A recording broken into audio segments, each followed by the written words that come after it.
볼 성경 말씀 창세기 26장 1절로 5절의 말씀입니다. 이삭의 언약에 나타난 예수 그리스도를 함께 우리가 찾아서 은혜를 누릴 수 있도록 하겠습니다. 오늘 본문은 부엘라헬로이에 거주하던 이삭이 가나안에 임한 극심한 기근으로 인해서 애굽으로 내려가던 중에 블레셋 땅 그랄에 이르러서 하나님으로부터 아브라함에게 주셨던 가나안 땅과 후손에 대한 약속을 재차 수여받는 장면이 나오게 됩니다. 즉 이삭은 그랄에서 하나님께서 과거 아브라함에게 주셨던 언약을 새롭게 갱신해 주심으로써 아브라함의 언약을 계승하게 되는 장면입니다. 이러한 이삭의 아브라함의 언약 계승은 시대마다 하나님의 구속 역사의 주역은 바뀌게 되지만 하나님의 언약과 구속 역사만큼은 단절되지 않고 영원히 지속되며 반드시 완성될 것을 우리에게 시사해 주고 있습니다. 하나님께서 이삭에게 주신 언약이 어떻게 아브라함의 언약과 연결이 되고 또 그 언약이 교회를 상징하는 광야의 이스라엘 백성에게 어떻게 전달이 되며 그 광야의 언약은 오늘날 신약교회에 어떻게 적용이 되는지 한번 살펴보도록 하겠습니다. 여러분이 보시다시피 오늘 본문은 하나님께서 이삭에게 복을 약속하시는 장면입니다. 모든 분들이 이런 복을 받기를 원하시죠. 그런데 하나님은 이삭의 행위나 자격에 근거 삼지 아니하시고 아브라함에게 행한 약속과 그리고 아브라함의 행위의 근거로 이삭에게 오늘 복을 약속하십니다. 오늘 3절에서 5절의 말씀을 보면 3절을 제가 한번 봉독하겠습니다. 이 땅에 거류하면 내가 너와 함께 있어 내게 복을 주고 내가 이 모든 땅을 너와 내 자손에게 주리라. 내가 내 아버지 아브라함에게 맹세한 것을 이루어. 자, 지금 이삭의 축복의 근원은 어디에 있습니까? 바로 내 아버지 아브라함에게 맹세한 하나님의 약속에 근거를 하고 있다고 합니다. 그리고 5절을 보시면 이는 아브라함이 내 말을 순종하고 내 명령과 내 계명과 내 율례와 내 법도를 지켰음이라 하시니라. 자, 아브라함의 순종과 아브라함이 하나님의 율법을 온전히 지켰음을 밝히고 있습니다. 자, 이것이 지금 이삭에게 준 하나님의 그 축복의 근거입니다. 우리가 이 말의 의미를 좀 어떻게 이해를 해야 될지 조금 더 성경을 좀 살펴보도록 하겠습니다. 창세기 18장으로 한번 넘어가 보겠습니다. 창세기 18장에 가면 18절로 19절의 말씀입니다.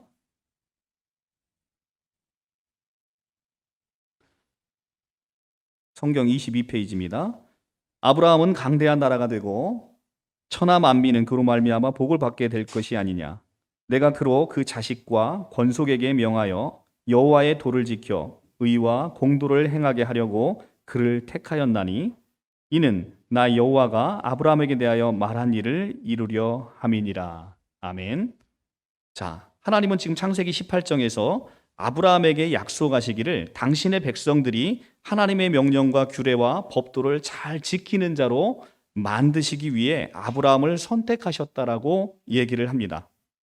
따라서 약속의 후손들의 최종 목적지는 하나님의 말씀에 순종하는 자로 만들어지는 것이죠. 그런데 오늘 성경의 본문을 자세히 보시면 그 아브라함의 자손들이 하나님의 이 명령과 규례를 지키는 것의 주체가 누군지를 여러분들이 잘 보시면 좋겠습니다. 다시 한번 18절을 제가 18, 19절을 봉독해 올리겠습니다. 아브라함은 강대한 나라가 되고 천하 만민은 그로 말미암아 복을 받게 될 것이 아니냐. 내가 그로 그 자식과 권속에게 명하여. 주어가 누굽니까? 바로 나입니다. 내가라고 얘기할 때 이 내가는 바로 여호와를 얘기하고 있죠. 여호와께서 그로 그 자식과 권속에게 명하여 여호와의 도를 지켜 의와 공도를 행하게 하려고 누구를 택했다는 겁니까? 바로 아브라함을 택했다는 것입니다. 이는 나 여호와가. 누가? 나 여호와가. 누가? 나 여호와가 아브라함에게 대하여 말한 일을 이루려 함이라. 이루는 주체가 누굽니까? 바로 나 여호와가 아브라함에 대하여 말한 일을 이루려 하기 위함이다 라고 얘기를 하고 있습니다. 우리가 함께 읽은 오늘 본문을 보면 하나님께서 창세기 18장에서 이렇게 언약한 것을 확실하게 지켜내고 있음을 알 수 있습니다. 창세기 18장에서는 아브라함에게 여호와께서 아브라함의 그 자손과 권속이 모든 하나님의 율례와 규례를 지켜낼 수 있도록 그렇게 만드시겠다라는 약속을 하셨는데, 오늘 창세기 26장 아브라함의 후손인 이삭에게 그 약속을 신실하게 지켜내고 계심을 알 수가 있는 것입니다. 하나님은 당신의 약속대로 아브라함을 당신의 명령과 그 다음에 계명과 율례와 법도를 지키는 자로 우선 만드셨어요. 아브라함을 먼저 만드셨고, 그리고 또 아브라함의 후손인 이삭에게도 그런 약속을 하시고 실제로 그런 약속을 지켜내십니다. 하나님은 당신의 약속을 신실하게 지키시는 분이십니다. 우리는 좌충우돌하고 실수와 실패를 반복하는 아브라함이 결국은 모리아산에서 이삭을 번제로 드림으로 또 그 심장에 칼을 꽂으려고 하는 모습으로 하나님의 명령에 온전히 순종하는 모습을 지지난 시간에 말씀을 통해서 우리가 보았습니다. 그래서 그는 하나님으로부터 내 말을 순종하고 내 명령과 내 계명과 내 율례와 내 법도를 지킨 자라는 평가를 아브라함이 받게 된 것입니다. 그런데 중요한 것은 그러한 하나님의 언약의 성취는 아브라함의 노력이나 열심에 의해서가 아니라 하나님의 주권과 하나님의 열심에 의해서 완성되었다는 사실이 중요한 사실입니다. 아브라함은 사실은 믿음의 조상으로 칭함을 받을 때도 믿음이 사실은 없었습니다. 하나님의 이삭을 주시겠다라는 하나님의 약속에도 사실은 믿지 못하는 모습을 계속 보게 됩니다. 그래서 종의 몸을 빌어서 이스마엘을 낳는 이런 불순종의 모습을 보게 되죠. 그런데 그런 아브라함을 하나님의 열심과 하나님의 주권으로 마침내 믿음의 조상으로 만들어 내시고야만은 하나님의 역사를 우리가 보았다는 것입니다. 그래서 하나님께서 아브라함의 후손으로 상징되는 바로 이삭과 또 우리 교회에게 요구하시는 당신의 명령과 규례, 법도도 하나님의 열심과 하나님의 주권으로 마침내 완성해 내실 것이라는 것을 오늘 본문을 통해서 우리에게 보여주고 있는 것입니다. 그래서 하나님은 이삭에게 복을 약속하시면서 이삭의 공로나 자격을 거론하지 않으셨습니다. 이삭이 뭘 잘해서, 이삭이 무슨 착한 일을 해서 너에게 지금 이런 26장에 하늘의 별과 같이 자손들을 번성하게 해주겠다라는 그런 축복을 주신 게 아닙니다. 아무 공로와 자격을 거론하지 아니하시고 오직 아버지 아브라함에게 하신 당신의 약속을 근거로 지금 이 축복의 약속을 하고 계신 것입니다.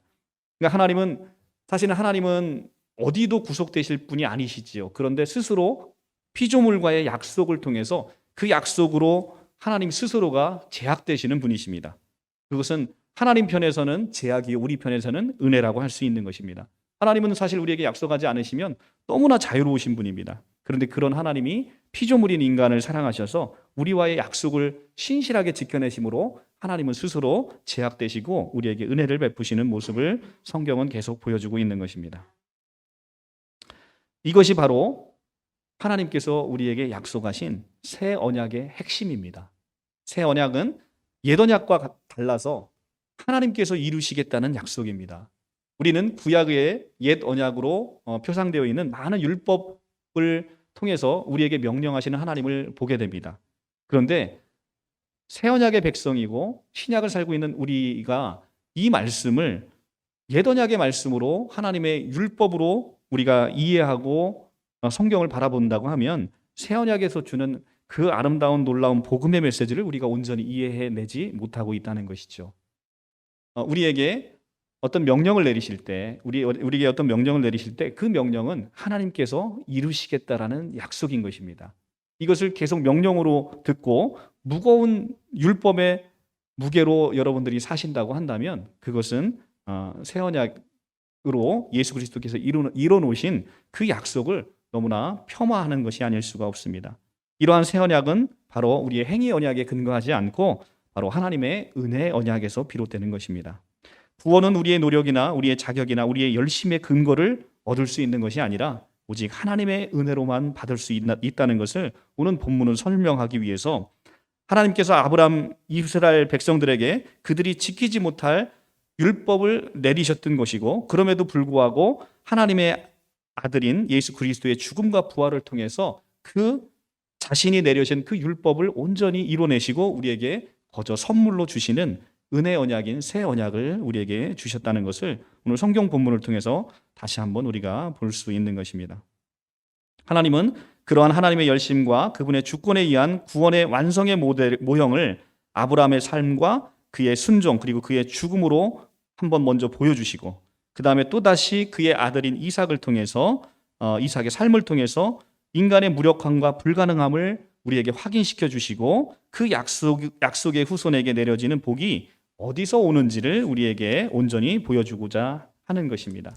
그래서 이삭에게 복을 약속하시면서 그 복은 너희 열심과 너의 공로에 근거해서 복을 주는 게 아니라 내 아비 아브라함에게 내가 약속한 것이 있는데 그로 말미암아 너에게 복을 주는 것이다 라고 지금 말씀하고 있는 것입니다. 그 뒤에 바로 이어서 이삭의 무력함과 불가능함을 바로 이 축복의 메시지 다음에 바로 보여주고 있습니다. 우리 한번 7절을 한번 보도록 할까요? 26장 7절. 그곳 사람들이 그의 아내에 대하여 물으매 그가 말하기를 그는 내 누이라 하였으니 리브가는 보기에 아리따움으로 그곳 백성이 리브가로 말미암아 자기를 죽일까 하여 그는 내 아내라 하기를 두려워함이었더라. 자, 이것은 어디서 많이 본 구절 아니겠습니까? 바로 창세기 12장에 자기 아버지 아브라함의 과오를 그대로 지금 범하고 있는 걸 보게 됩니다. 12장으로 넘어가 볼까요? 창세기 12장 11절.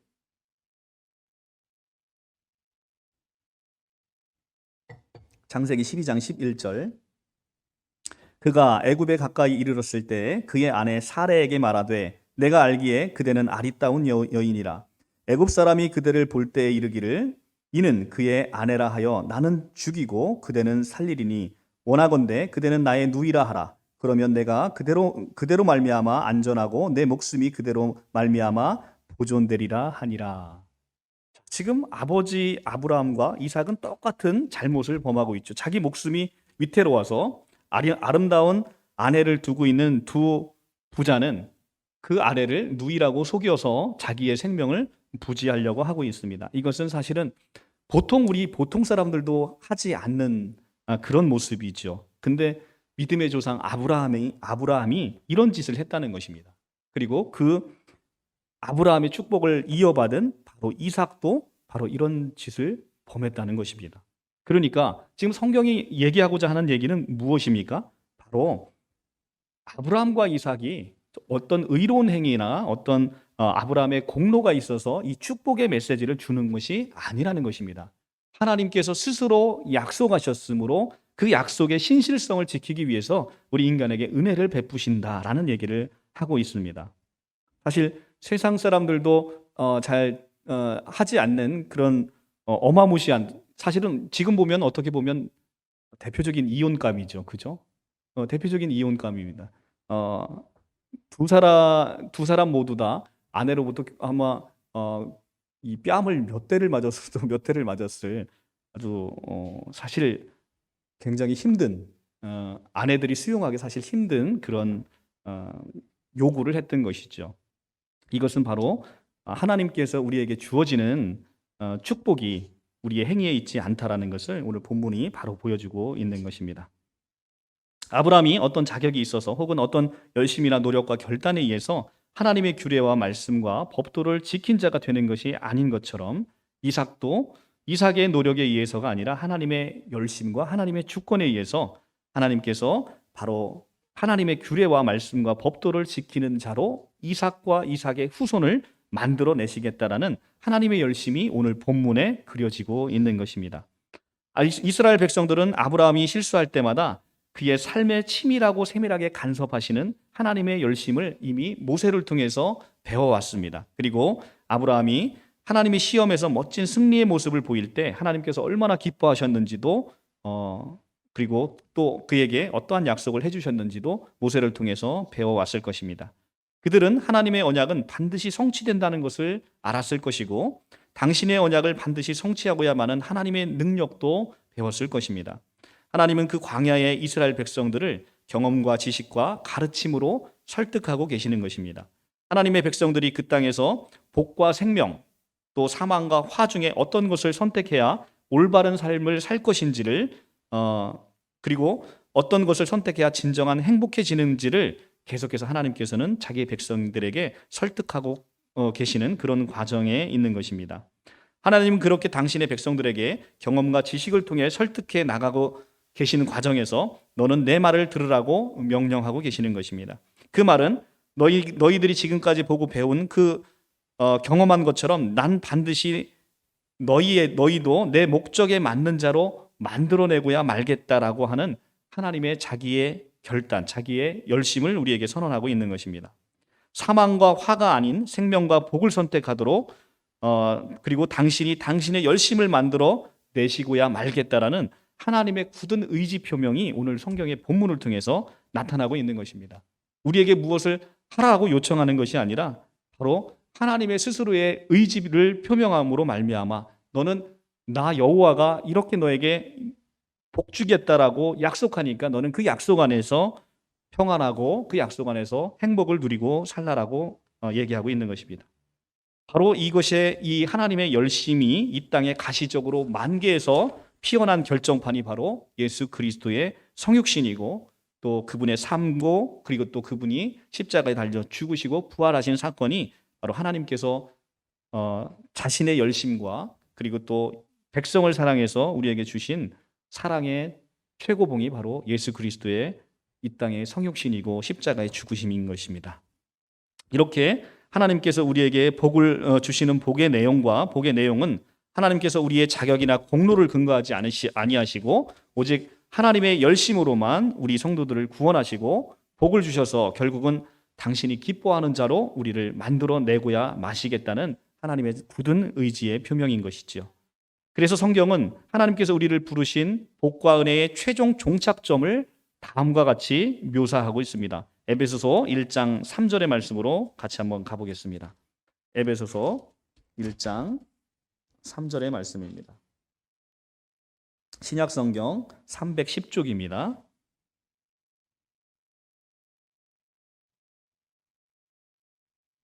신약성경 310쪽 1장 3절에서 7절의 말씀을 제가 봉독해 올리겠습니다. 찬송하리로다. 하나님 곧 우리 주 예수 그리스도의 아버지께서 그리스도 안에서 하늘에 속한 모든 신령한 복을 우리에게 주시되 곧 창세 전에 그리스도 안에서 우리를 택하사 우리로 사랑 안에서 그 앞에 거룩하고 흠이 없게 하시려고 그 기쁘신 뜻대로 우리를 예정하사 예수 그리스도로 말미암아 자기의 아들들이 되게 하셨으니 이는 그가 사랑하시는 자 안에서 우리에게 거저 주시는 바 그의 은혜의 영광을 찬송하게 하려는 것이라. 우리는 그리스도 안에서 그의 은혜의 풍성함을 따라 그의 피로 말미암아 속량 곧 죄사함을 받았느니라. 아멘. 하나님이 우리 성도들에게 복을 주어서 우리를 구원하시는 이유는 우리를 그 앞에서 거룩하고 흠이 없게 하시기 위함이라고 오늘 성경은 말씀하고 계시는 겁니다. 창세기 18장에서 하나님의 언약이 그대로 지금 이루어지고 있는 걸 보게 되는 것이죠. 그죠? 창세기 18장은 아까 무슨 얘기였습니까? 나 여호와가 너와 너의 후손을 그렇게 만들겠다라는 언약을 아브라함에게 하셨는데 그리고 아브라함을 택하셨다라고 얘기하셨는데 바로 아브라함의 후손과 또 아브라함의 후손으로 이어지는 신약의 교회에게 이렇게 하나님의 언약이 그대로 이루어지고 있음을 우리가 보게 되는 것입니다. 이 부분에 오늘 본문의 말씀으로 바꾸면 당신의 백성들이 당신의 명령과 규례와 법도를 잘 듣고 지키는 자가 돼서 하나님의 영광을 반사해내는 자로 만들기 위함이 그 위함이 하나님의 구원의 목적이라는 것을 분명히 보여주고 있는 것입니다. 그런데 한번 작정하고 계획하신 하나님은 반드시 그 일을 이루어내고야 마는 그런 하나님이십니다. 그게 바로 새 언약의 핵심입니다. 그렇다고 하나님의 선택을 받은 당신의 백성들이 이 땅에서 아무것도 할 게 없느냐? 그렇지 않습니다. 하나님의 성도들은 끊임없이 설득하고 하나님의 성도를 끊임없이 설득하고 그들의 인격과 이성에 하나님께서는 계속 호소하십니다. 그리고 우리의 손발을 움직이심에 하나님께서 계속 우리에게 독려하시고 격려하시고 우리를 위로하시고 또 채로는 우리를 책망하시면서 우리의 자유의지를 이끌어내셔서 마침내 하나님의 이 예정하심 가운데 우리를 하나님의 영광 가운데 이끄시는 그 일을 우리에게 하실 수 있도록 우리를 계속 격려해 주시죠. 그리고 우리의 인격과 이성에 계속 호소해 주십니다. 우리는 하나님의 절대 주권과 그분의 열심과 그분의 은혜를 전적으로 의지해야 합니다.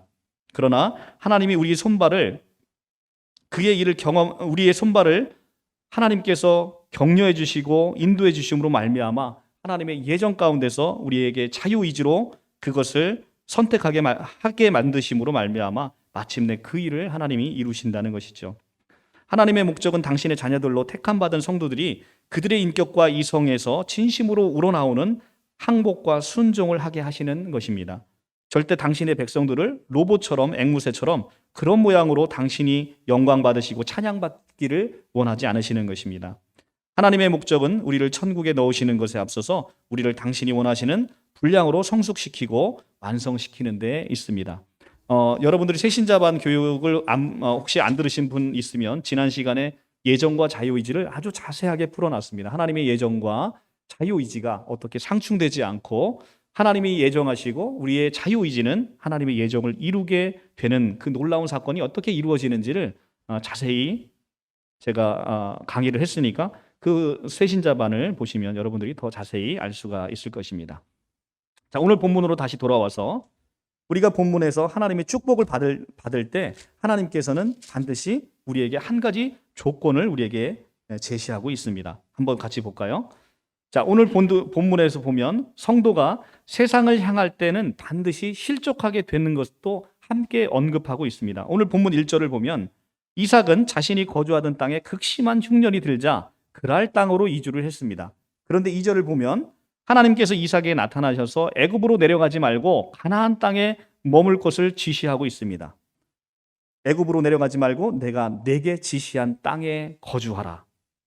그리고 이 땅에 거류하면 내가 너와 함께 있어서 내게 복을 준다라고 얘기를 하고 있습니다. 어떤 조건이 있습니까? 이 땅에 거류하면. 자, 이 땅은 지금 결론적으로 말씀드리면 땅이신 바로 예수 그리스도를 얘기하고 있는 것입니다. 우리가 예수 그리스도 안에 있을 때 하나님은 이런 축복을 주시겠다라고 얘기를 하고 있습니다. 이러한 사실은 이삭이 지금 1절과 2절을 보면 이삭은 지금 극심한 흉년을 맞아서 비교적 곡물이 풍부했던 애굽 땅으로 이주하고자 했음을 우리가 알 수 있습니다. 그리고 그 가는 도중에 블레셋 땅 그랄에 잠시 머물렀다는 것을 알 수가 있습니다.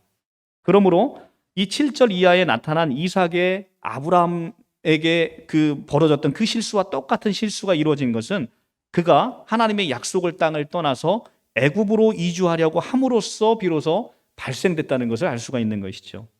성경에서 얘기하는 애굽이라는 것이 무엇입니까? 애굽은 바로 세속적인 부요와 각종 우상 숭배로 인해서 언제나 택한 백성들에게 있어서 유혹의 장소로 등장하는 배경입니다. 그런 의미에서 애굽은 성도들에게 죄로 유혹하는 죄악의 도성이고 바로 세상을 얘기하고 있는 것입니다. 우리가 그리스도 밖에 있는 모든 세상은 바로 이렇게 악의 도성이고 애굽으로 묘사가 되고 있는 것이죠. 이렇게 볼 때 이삭이 애굽으로 내려가는 도중에 실수한 사실은 성도들이 하나님의 그 약속 말씀 안에 머물러 있지 않고 세상적인 부나 쾌락에 마음을 두고 거기로 향하여 갈 때 반드시 실족하고 실패한다라는 것을 우리에게 교훈적으로 보여주고 있는 것입니다. 그래서 지금 오늘 이삭은 지금 흉년이 드니까 먹고 살기 어려운 상황에 처해 있으니까 먹고 살고 싶어서 지금 어디로 가는 거예요? 애굽으로 가는 겁니다. 하나님의 백성들이 먹고 살기 어려운 문제로 인해서 하나님을 떠나서 어디로 갑니까? 애굽으로 자꾸 가는 것이죠. 거기에는 부요가 있습니다. 거기에는 환락이 있고 거기에는 쾌락이 있습니다. 그러니까 하나님의 백성들이 흉년이 들어서 하나님의 도성 안에서 먹고 살기 어려우니까 그곳으로 가고 있는 것입니다. 그런데 지금 성경은 뭐라고 얘기하고 있습니까? 그곳에 가지 말고 내가 너에게 지시한 땅으로 가라고 하고 있습니다. 그렇습니다. 성도가 하나님의 말씀을 떠나 세상으로 향하는 순간 우리는 반드시 실족할 수밖에 없습니다. 그것은 하나님과 그 말씀을 떠난 자는 하나님의 보호와 인도를 받을 수 없기 때문입니다.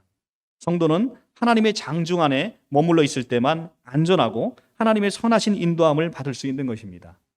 애굽으로 내려가지 말라는 하나님의 이 같은 권고는 자기 십자가를 지고 좁은 길로 가기보다는 쉽고 편안하고 물질적으로 풍요한 세속적인 삶으로 그리고 그 넓은 길로 나아가기를 기뻐하는 오늘 우리에게 그대로 적용되어야 할 준엄한 경고로 받아들여야 하는 것입니다. 마태복음 7장 13절에서 14절의 말씀을 보면 좁은 문으로 들어가라 멸망으로 인도하는 문은 크고 그 길은 넓어 그리로 들어가는 자가 많고 생명으로 인도하는 문은 좁고 길이 협잡하여 찾는 이가 적음이라 라고 얘기를 합니다. 이 말씀은 무슨 말씀입니까? 우리가 마치 교회 다니고 일주일에 한 번 쉬는 그 휴일날 내가 교회 가서 온전히 예배드리고 봉사한다는 것이, 이것이 사실은 모든 사람들에게 쉽지 않은 결단일 수 있습니다. 그런데 이 좁은 문에는 뭐가 있다는 것입니까? 바로 생명이 있다는 것이죠. 그리고 이 생명으로 인도되는 문은 좁지만 이 안에는 풍성한 하나님의 생명과 영광이 그 안에 가득하다는 것입니다. 그러므로 성도 여러분께서는 아무리 어려운 상황에 처한다 할지라도 결코 하나님의 말씀 밖에 나가시지 않기를 축복합니다. 세상의 온갖 핑크빛 유혹으로 여러분들을 유혹한다 할지라도 애굽으로 내려가지 마시라는 것입니다. 세상의 유혹은 마치 사막의 신기루와도 같아서 사람들이 그것을 쫓아가면 갈수록 더욱더 절망적인 상황에 내몰리고야 말 것입니다. 순간은 배부를 것 같죠. 순간은 행복할 것 같습니다. 그러나 그로 말미암아 우리의 상황은 더욱더 절망적이고 더욱더 황폐해지는 것을 경험하게 되는 것입니다. 사도 바울은 이렇게 얘기합니다. 그러나 내게는 우리 주 예수 그리스도의 십자가 외에는 결코 자랑할 것이 없으니 그리스도로 말미암아 세상이 나를 대하여 십자가에 못 박히고 내가 또한 세상에 대하여 그러하니라. 사도 바울은 우리 주 예수 그리스도의 십자가 외에는 결코 자랑할 게 없답니다. 여러분들은 뭘 자랑하고 계십니까? 여러분들의 자식 자랑을 하십니까? 여러분들의 재물 자랑을 하고 있습니까? 여러분들이 힘들어 취득한 아파트가 몇 평인지를 자랑하고 있습니까? 아니면 나의 지혜와 지식을 자랑하고 있습니까? 여러분들의 자랑거리는 무엇입니까? 여러분들의 입술에서 여러분들은 무엇을 이야기하는지를 한번 되돌아보시기 바랍니다. 나는 누구를 자랑하고 있는지, 나는 나를 자랑하고 있는 사람들이 대부분의 세상 사람들의 대부분의 모습입니다. 내가 어제 무엇을 했다. 어제 내가 무엇을 어떻게 했다. 어제 우리 자식이 무엇을 어떻게 했다. 보통 사람들의 세상의 자랑은 자기 자랑과 자기 자식 자랑과 자기의 세상적인 권세와 세상적인 부를 자랑하고 있습니다. 그런데 지금 사도 바울은 누구를 자랑한다는 겁니까? 우리 주 예수 그리스도 십자가 외에는 결코 자랑할 것이 없다라고 얘기를 하고 있습니다. 나는 그리스도를 자랑하는 것이죠. 나는 내가 한 게 아무것도 없는 것 같습니다. 우리 주 예수 그리스도께서 나의 모든 삶을 그분께서 이루어가고 있는 것을 경험하고 고백하게 되는 것이죠. 그러니까 나는 그리스도를 칭찬하게 되고 그리스도를 찬양하게 되고 그분이 나의 삶에 간섭하심을 감사로 여기게 되는 것이죠. 우리는 오늘의 본문의 말씀을 통해서 우리가 무엇을 자랑하는지를 깊이 한번 되새겨 보셔야 될 것입니다. 나는 무엇을 자랑하고 있나? 내가 타고 다니는 차가 이게 몇 억짜리인데 라고 하면서 여러분들은 자랑하고 다니시지는 않으시는지 우리가 한번 보게 되는 것이죠. 내가 입은 옷은 이게 얼마짜리 옷인데 이걸 자랑하고 있는 건 아니신지요. 좋은 옷 입을 수 있습니다. 그런데 우리는 좋은 옷을 입은 나의 능력을 자랑하는 것이 아니라 이렇게 좋은 옷을 주신 하나님을 자랑하는 것이죠. 하나님을 찬송하는 것이죠. 그렇다고 좋은 옷 버리라는 얘기 아닙니다. 여러분들 좋은 옷 버리라는 얘기가 아니라 그 옷을 주시고 또 우리의 모든 형편을 아시고 우리에게 이 풍성함을 주신 그리스도를 찬양하고 그리스도를 자랑하시라는 얘기입니다. 사도 요한은 이렇게 얘기합니다. 이 세상이나 세상에 있는 것들을 사랑하지 말라. 누구든지 세상을 사랑하면 아버지의 사랑이 그 속에 있지 아니하니 이는 세상에 있는 모든 것이 육신의 정욕과 안목의 정욕과 이생의 자랑이니 다 아버지께로 쫓아온 것이 아니요 세상으로 쫓아온 것이니라 라고 요한일서 2장 15절에서 16절 말씀에서 이렇게 권면하고 있습니다. 이 세상 안에는 참 평화가 없습니다. 1절에서 보는 바와 같이 가나안 땅에는 아브라함 때와 이삭의 때에 그들이 다른 곳으로 이주하지 않으면 안 될 만큼 극심한 흉년이 들었다는 걸 알 수 있습니다. 성도 여러분, 가나안 땅이 어떤 곳입니까? 바로 하나님께서 특별히 구별하여 당신의 택한 백성들에게 주시기로 한 약속의 땅이 아닙니까? 그럼에도 불구하고 그 땅에 기근이 들어서 족장들이 지금 고난을 당하고 있습니다. 이러한 사실은 이 세상이 그 어떤 곳도 인간에게 참 평안을 줄 수 없다라는 사실을 교훈해 주고 있습니다. 이 세상은 그곳이 아무리 지상 낙원이라고 불리는 곳이라 하더라도 인간에게 참 평안을 주지 못하고 필연적으로 고통을 주기 마련이라는 것입니다. 그것은 인간의 범죄로 인해서 죄가 세상에 들어옴으로 말미암아 이 세상이 하나님께서 창조할 당시의 아름다운 모습을 상실하고 이제는 가시와 엉겅퀴를 우리의 삶 속에서 계속 내고 있기 때문에 그런 모습을 보게 되는 것이죠. 우리가 우리 노력으로 무엇인가를 하더라도 거기에 나타나는 것은 가시와 엉겅퀴인 것입니다. 그래서 나는 죽고 예수가 살아서 그분이 우리의 모든 땅을 경작할 때 그것은 가시와 엉겅퀴가 아니라 아름다운 생명의 열매를 맺게 되는 것을 오늘 성경 본문은 이야기해 주고 있습니다. 사도 바울은 이와 관련해서 피조물이 다 이제까지 함께 탄식하며 함께 고통받고 있다라는 표현으로 이 세상이 얼마나 의미 없고 또 고통 가운데 있는 세상임을 우리에게 보여주고 있습니다. 그러므로 성도들께서는 참 평안을 주지 못하는 이 세상에 소망을 두거나 세상에서 참된 평화와 안식을 얻으려고 해서는 안 됩니다. 그것은 얻을 수도 없습니다. 참된 평화와 안식은 결코 이 세상에서 얻을 수 있는 것이 아닙니다. 설령 세상이 평화와 안식을 준다 할지라도 그것은 일시적이고 육적인 것일 뿐 영원하고 영영 모두에게 만족을 주는 것은 아닌 것입니다. 참된 평화와 안식은 오직 하나님께서 당신이 택한 백성을 위해 예비하신 또 다른 처소, 곧 영적인 가나안인 하나님의 나라에서만 얻을 수 있는 것입니다. 그런즉 우리는 우리의 소망이 세상이 아닌 하늘에 두고 그것을 얻기 위해 신앙의 경주를 끊임없이 이어져 나가야겠습니다. 평안을 너희에게 끼치노니 곧 나의 평안은 나의 평안을 너희에게 주노라. 내가 너희에게 주는 것은 세상이 주는 것 같지 아니하니라. 너희는 마음에 근심하지 말고 두려워하지도 말라. 이 예수께서 우리에게 하신 말씀입니다. 예수께서 주시는 평안만이 참 평안인 것입니다. 세상에서 주는 평안은 영원할 것 같습니다만 우리가 경험적으로 보지 않습니까? 세상의 모든 것을 가진 어떤 사람조차도 그러죠? 우리 이건희 회장님 같은 분도 세상에 우리나라에서 가장 많은 부를 가지신 분도 알몸으로 빈 껍데기로 하나님 앞에 벌거벗은 채 가는 것이 바로 우리 인생이라는 것입니다. 세상에서 이뤄놓은 것이 아무리 큰들 우리는 20, 30년 후에 모든 것을 내려놓고 그것을 다 세상에 반납하고 우리는 하나님 앞에 서게 되는 것을 우리가 보게 되는 것이죠. 사랑하는 성도 여러분, 하나님은 애굽으로 내려가는 이삭을 막으시고 아브라함에게 주셨던 언약을 오늘 재차 확인해 주셨습니다. 그것이 이삭의 공로 때문입니까? 아니라는 것입니다. 다 이삭이 애굽에 내려가지 않고 약속의 땅을 머물러야 한다는 조건하에 그 축복을 주셨다는 것이죠. 그 약속의 땅이 어디입니까?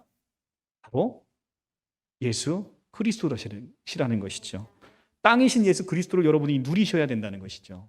땅이신 예수 그리스도를 누리지 못하시면 여러분들은 성경을 잘못 보고 있는 것입니다. 이 약속의 땅은 바로 예수 그리스도이신 것입니다.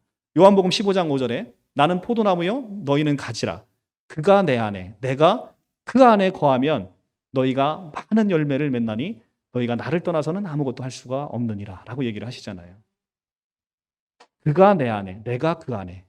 그러니까 상호 내주를 통해서 우리가 땅이신 예수 그리스도 안에 거할 때 라고 얘기를 하고 있는 것입니다. 신약 성경에 가장 많이 나오는 말이 바로 예수 안에 엔 크리스토.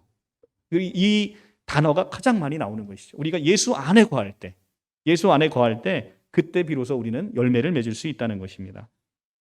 내가 내게 지시한 땅에 거주하라는 말은 신약 성경에 무지무지 많이 나오는 단어이고 우리가 그때 비로소 하나님께서 우리가 그 약속의 땅에 머물렀을 때 우리에게 축복을 하신다라는 말씀을 하고 계시는 것입니다.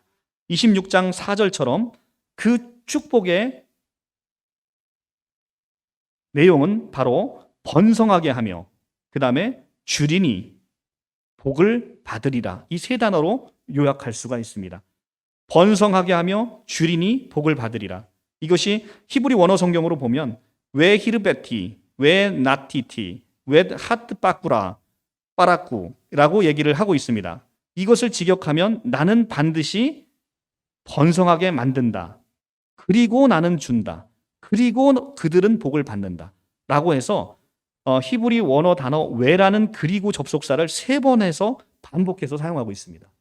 이 말의 의미는 내가 번성하게 주고 반드시 주고 복을 받는다라는 하나하나에 힘을 실어주고 강조하기 위해서 우리가 이제 단어를 쓸 때 이렇게 접속사를 이어서 쓰지 않지 않습니까? 쭉 이어서 뭐뭐하고 이렇게 하지 그러고 이렇게 얘기 안 한다는 것이죠. 그런데 그리고를 3번 반복한다는 것은 하나님께서 이토록 반드시 너희에게 이루겠다라는 강한 의지의 표명인 것입니다.